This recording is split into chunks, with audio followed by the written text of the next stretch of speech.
उनके काम करने का अंदाज तरीका बिल्कुल अलग है। तो लेकिन ये कहना कि अमेरिका डर गया या घबरा गया, मैं इसको नहीं मानता हूँ। और अगर इस मुकाबले में रहेंगे तो फिर उसी तरीके की गलती करेंगे। जो चारों देश हैं, इन चारों देशों के अंदर लोकतंत्र की स्थिति बहुत कमजोर है। भारत के बगैर नहीं बन सकता, ये सब चीजें ये कहने से हमें थोड़ा सा बचना चाहिए था। और ये जो एक्सिस अपहीवल होगा, उसमें क्या भारत के लोकतंत्र के लिए कोई जगह होगी या जगह नहीं होगी? जो पुराना विश्व व्यवस्था थी, उसके प्रति लोगों का मोह भंग होता हुआ दिखाई पड़ रहा है। उसमें भारत की जो भागीदारी है वो भी होगी, लेकिन कैरेक्टर आर्टिस्ट के तौर पर होगी। वो उनको भारत के लोकतंत्र के साथ काम करने में दिक्कत आए, क्योंकि आज की तारीख में भी चीन बहुत बड़ा देश बन गया है, लेकिन आज भी जो अमेरिका की अर्थव्यवस्था है, अमेरिका और जो उनकी इकोनॉमी है, वो करीब $30 ट्रिलियन की इकोनॉमी है। दुनिया के लगभग हर महाद्वीप में उनकी जो सेना का अरेंजमेंट्स है, एक तरीके से उनके बेसेस हैं, चाहे वो समुद्र हो या समुद्र के अलावा हो। उनका जो डिफेंस है वो बहुत मजबूत है और उनके एलाइज भी बहुत मजबूत हैं। तो इसलिए ये कहना कि अमेरिका डर गया है चीन से, या फिर चीन ने जिस तरीके से सीओ समिट हुई है उसमें लोगों को देख के उसके अंदर घबराहट पैदा होगी, ऐसा नहीं है। विदेश नीति, अमेरिका की जो विदेश नीति होती है, वो आने वाले अगले 25 साल या 50 साल की योजना बना के काम करती है। जब सेकेंड वर्ल्ड वॉर चल रहा था, उसी वक्त उन लोगों ने योजना बनाई थी कि हमें सेकेंड वर्ल्ड वॉर के बाद की दुनिया कैसी होगी, उसमें अमेरिका की भूमिका क्या होगी और वो कैसे दुनिया की अर्थव्यवस्था को और दुनिया की दूसरी नीतियों को चलाएंगे। तो उनके काम करने का अंदाज तरीका बिल्कुल अलग है। ट्रंप के आने के बाद से इसमें थोड़ा सा बदलाव जरूर हुआ है, क्योंकि ट्रंप विम्स एंड फैंसी पे काम कर रहे हैं, जो उनका सिस्टम उसके हिसाब से काम नहीं कर रहा है, इसलिए वहां पे थोड़ी चिंताएं हो गई हैं। लेकिन ये कहना कि अमेरिका डर गया या घबरा गया, मैं इसको नहीं मानता हूं। हमारे यहाँ भारत में भी शायद इस बात को लेके बहुत ज्यादा बातें की जा रही हैं कि देखिए मोदी जी तो अमेरिका ने अगर हमारा साथ नहीं दिया तो हम चीन के साथ खड़े हो गए हैं, हम रूस के साथ खड़े हो गए हैं, और हमारी और पुतिन और शी जिनपिंग की दोस्ती को देखकर अमेरिका घबरा रहा है या परेशान हो गया। ऐसा बिल्कुल नहीं है। ये इस मुगालते में भारत को कतई नहीं रहना चाहिए, और अगर इस मुगालते में रहेंगे तो फिर उसी तरीके की गलती करेंगे जैसे कि हमने अमेरिका और डोनाल्ड ट्रंप के साथ वो गलती की थी।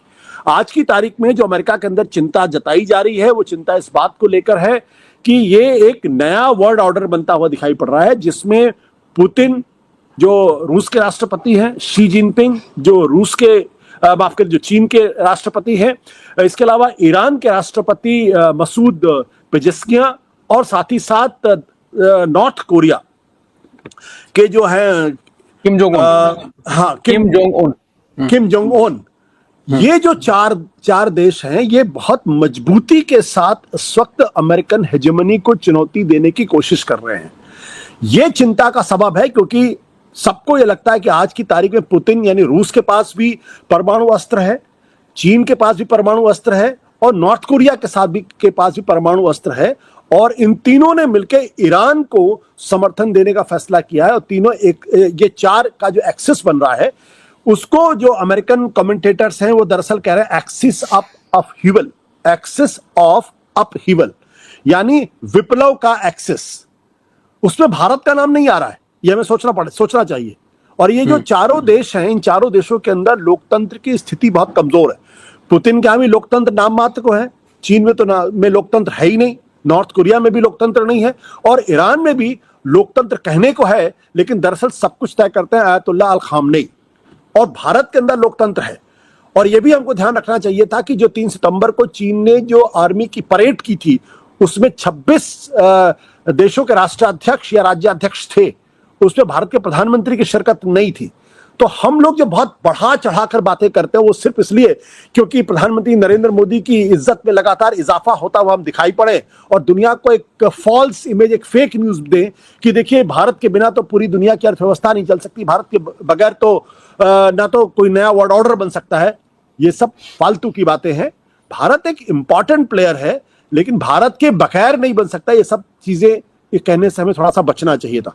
हकीकत यह है कि आज की तारीख में रूस, चीन, दक्षिण कोरिया, नॉर्थ कोरिया और ईरान, ये अगर एक मजबूत एक्सिस की तरफ से अगर बनकर उभरते हैं, जैसा कि लोग कह रहे हैं, तो फिर यह अमेरिका के लिए चिंता का सबब होगा, और भारत के लिए भी थोड़ा बहुत चिंता का सबब होगा कि इस एक्सिस अपहीवल में भारत का नाम क्यों नहीं आ रहा है। और ये जो एक्सिस अपहीवल होगा, उसमें क्या भारत के लोकतंत्र के लिए कोई जगह होगी या जगह नहीं होगी? नहीं तो आपको क्या लगता है, जिस प्रकार की अभी दुनिया में राजनीति चल रही है और व्यवस्थाएं बदल रही हैं, समीकरण पूरे बदल चुके हैं और बदल रहे हैं, अमेरिका का मीडिया तो चिंता में है, अमेरिका के जो कुछ पूर्व अधिकारी हैं, पूर्व एनएसए हैं, वो भी चिंता में हैं और बड़े बड़े लीडर्स भी चिंता में हैं, डेमोक्रेट्स चिंता में हैं। भारत भी चिंता में इसलिए है क्योंकि दिखता नहीं है, बातचीत कुछ और चल रही है, लेकिन मान लीजिए चिंता बाद में दिखेगी। अगर ये नया विश्व व्यवस्था बन सकती है क्या? नहीं, नई विश्व व्यवस्था बनती हुई दिखाई पड़ रही है और इसको दो तरीके से समझा जा सकता है। एक तो यह है कि जो डोनाल्ड ट्रंप क्यों इस तरीके का बर्ताव कर रहे हैं, अगर इसकी जड़ में जाएंगे तो हमको बात समझ में आ जाएगी। या दुनिया के नक्शे पर दक्षिणपंथियों लगातार क्यों मजबूत होते हुए दिखाई पड़ रहे हैं और लगातार चुनाव जीतते हुए क्यों दिखाई पड़ रहे हैं? वो इसलिए क्योंकि जो पुरानी वर्ल्ड व्यवस्था थी, जो पुराना विश्व व्यवस्था थी, उसके प्रति लोगों का मोह भंग होता हुआ दिखाई पड़ रहा है और लोगों को विकल्प की तलाश है। इसलिए अमेरिका में डोनाल्ड ट्रंप जैसे लोग राष्ट्रपति बन जाते हैं या फिर हंगरी में ओरबान जैसे लोग राष्ट्रपति बन जाते हैं। अभी इटली का भी उदाहरण है जहां पे मेलोनी राष्ट्रपति बनी। जर्मनी के अंदर भी इस बात को लेकर चिंता है कि वहां दक्षिणपंथी जो हिटलरवादी थे वो फिलहाल काफी मजबूत होते हुए दिखाई पड़ रहे हैं। तो दुनिया के नक्शे पर ये जो दक्षिणपंथी मजबूत होते हुए दिखाई पड़ रहे हैं वो इसलिए हो रहे हैं क्योंकि जो पुरानी विश्व व्यवस्था थी उससे लोगों का मोह भंग होता हुआ दिखाई पड़ रहा है, लोग विकल्प की तलाश में। एक तो बड़ा कारण ये। दूसरा, जिस तरीके से ट्रंप ने राष्ट्रपति बनने के बाद से पूरी व्यवस्था को तहस नहस कर दिया है, उनकी जो दोस्ती थी, अमेरिका की बड़ी टाइम टेस्टेड दोस्ती थी नाटो के साथ, जो यूरोपियन यूनियन थे उनके साथ उनकी बड़ी अच्छी दोस्ती थी अमेरिका की, और ये सब मिलकर एक बहुत मजबूत तरीके से इन्होंने शीत युद्ध के दौरान सोवियत यूनियन का सामना किया था। अब ट्रंप ये कह रहे हैं कि जो नाटो कंट्रीज हैं, जो यूरोपियन यूनियन है, वो अपनी सुरक्षा का इंतजाम खुद करे। तो जर्मनी भी अब कह रहा है कि हम भी अपनी हमारा जो रक्षा है उसको मजबूत करने की कोशिश करेंगे। वो लोग अपना रक्षा बजट लगातार बढ़ाते हुए दिखाई पड़ रहे हैं। तो जो दोस्ती नाटो और यूएस के बीच में थी वो भी टूटती हुई दिखाई पड़ रही है। और साथ ही साथ जिस तरीके से इन्होंने टैरिफ वॉर को बढ़ा दिया है, उससे अब चाइना के अंदर भी तकलीफ हो रही है कि उनका जो व्यापार था अमेरिका के साथ, वो अगर गड़बड़ होगा तो फिर क्या होगा। तो वो भी विकल्प की तलाश में है। तो ये जो एक्सेस बन रहा है और जिस तरीके से रूस को लेकर यूक्रेन वॉर के समय में जिस तरीके से रूस को लेकर दबाव बनाने की कोशिश की जा रही है, उससे भी लोग परेशान हैं। तो वो दरअसल अमेरिका के बरक्स एक नया तंत्र विकसित होता हुआ दिखाई पड़ रहा है, जिसमें रूस है, जिसमें चीन है, जिसमें ईरान है और जिसमें नॉर्थ कोरिया है। उसमें भारत की जो भागीदारी है वो भी होगी, लेकिन कैरेक्टर आर्टिस्ट के तौर पर होगी। तो और इसलिए क्योंकि सबको मालूम है कि भारत क्यों चीन के पास गया, इसलिए नहीं गया कि वो चीन के प्रति अचानक उसके मन में कोई प्रेम जाग उठा या रूस के प्रति कोई प्रेम जागा या ईरान के प्रति कोई प्रेम जागा। इसलिए उसके अंदर वो गया क्योंकि अमेरिका से उसको बेवफाई मिली, अमेरिका ने उसको झिड़क दिया, तब आप उनकी तरफ आ रहे हैं। तो जब आप, इसलिए लोग अच्छी तरीके से जानते हैं कि एक वो होता है जो स्वाभाविक, जिसे कहते हैं प्रेम, कि दिखता है कि भाई हम किसी के प्रति आकर्षित होकर उसकी तरफ जाते हैं। दूसरा, अगर कोई हमको रिजेक्ट कर देता तब हम दूसरी तरफ जाते हैं। इसमें फर्क है। और तीसरी बात क्या है कि जो सिस्टम इस वक्त रूस के अंदर है, चीन के अंदर है, नॉर्थ कोरिया में है, ईरान में है, वो उनको भारत के लोकतंत्र के साथ काम करने में दिक्कत आएगी। ये भी अपने आप में सच्चाई। इसलिए हमें किसी मुगालते में नहीं रहना चाहिए। मैं बार बार इस बात को कहता हूं कि चीन से भी रिश्ते बेहतर करने चाहिए और अमेरिका से भी रिश्ते बेहतर करने की कोशिश करनी चाहिए। लेकिन इसके आधार पर हम ये कह दें कि देखिए, मोदी जी ने तो पुतिन और शी जिनपिंग का हाथ पकड़ लिया और उसके बाद डोनाल्ड ट्रंप थर थर थर कांपने लगे, तो अगर ये सब करेंगे तो दुनिया हंसेगी हमारे ऊपर और इसका कोई अर्थ होगा नहीं।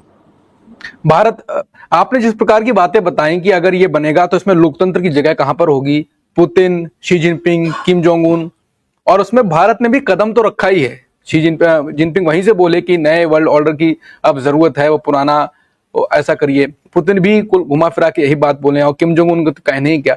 तो अगर ये नया वर्ल्ड ऑर्डर बनता है तो भारत को डरना चाहिए, क्योंकि पुराना तो भारत के लिए इतना खतरनाक भी नहीं था। और शी जिनपिंग तो सबको पता है, वो तो नेतृत्व ही करेंगे, तो डरना चाहिए क्या? डरने की बात नहीं, हमें डरने की बात नहीं। हमें अपनी विदेश नीति को, हमें अपनी आर्थिक नीति को, हमें अपनी डिफेंस नीति को ग्लोबल वर्ल्ड ऑर्डर के हिसाब से बदलने की जरूरत है। दुनिया आपका सम्मान तब करेगी जब आपकी अर्थव्यवस्था $10 ट्रिलियन से ज्यादा निकलेगी, तब आप दुनिया में एक बड़ी फोर्स बनकर उभरेंगे। अभी आप सिर्फ $4 ट्रिलियन की इकोनॉमी है और 140 करोड़ की आबादी आपके माथे पर है। आपका जो सैन्य ताकत होगी, आपकी जब टेक्नोलॉजी में आप दुनिया में compete करेंगे, तब लोग आपसे डरेंगे। लोग चीन से क्यों डरने लगे, या चीन से क्यों लोग उसका सम्मान करने लगे वहां की तमाम कम्युनिस्ट पार्टीज के बावजूद भी? इसलिए क्योंकि चीन की अर्थव्यवस्था तकरीबन तकरीबन $20 ट्रिलियन है। मतलब भारत का 5 गुना ज्यादा बड़ी अर्थव्यवस्था है उनकी। उनको वो टेक्नोलॉजी के मामले में आज वो अमेरिका को खुली चुनौती दे रहे हैं, चाहे एआई का मामला हो, या फिर इलेक्ट्रिक व्हीकल्स का मामला हो, या फिर सेमीकंडक्टर का सवाल हो, या फिर रेयर अर्थ मेटल का सवाल हो। इन सब चीजों में बहुत आगे हैं, बहुत तेजी के साथ वो प्रगति कर रहे हैं। उनकी जो मैन्युफैक्चरिंग है वो दुनिया की तकरीबन तकरीबन 20 से 30% का जो मैन्युफैक्चरिंग गुड्स प्रोड्यूस होता है उसको वो कंट्रोल करते हैं। इसलिए दुनिया चीन के साथ जाने की कोशिश कर रही। हम क्या कर रहे हैं? हमारी अर्थव्यवस्था की हालत नाजुक है, हमारा मैन्युफैक्चरिंग सेक्टर बहुत कमजोर है, हमारा जो डिफेंस का बजट है वो पिछले 17 सालों में लगातार कम होता हुआ दिखाई पड़ रहा है। हम पाकिस्तान से उलझे हुए हैं, हम पाकिस्तान से निपटने की कोशिश कर रहे हैं। हमें अगर लड़ाई करनी होगी तो हमारी तैयारी चीन के हिसाब से हो, अमेरिका के हिसाब से हो, रूस के हिसाब से हो, तब तो दुनिया आपको गंभीरता के साथ देगी। आप पाकिस्तान से लड़ने में लगे हुए और पाकिस्तान से को 2-4 हाथ मार देते हैं तो उसके बाद आपका राष्ट्रवाद मजबूत हो जाता है और देश के अंदर लोग कहते हैं देखिए भारत कितना मजबूत हो गया। तो इन सब चीजों से नहीं होने वाला। इसलिए मैंने कहा कि जो पुराना वर्ल्ड ऑर्डर था वो एक तरीके से इंटरडिपेंडेंट वर्ल्ड ऑर्डर था, जहां बड़े बड़े अलायंसेस थे, लोग एक दूसरे के साथ सैनिक संधियां कर रहे थे और किसी भी इवेंचुअलिटी में एक दूसरे की मदद करने की कोशिश कर रहे थे। रूल बेस्ड ऑर्डर था, यानी नियम के हिसाब से दुनिया की विदेश नीति तय होती थी। ट्रंप ने आके उन सब चीजों को तोड़ दिया है।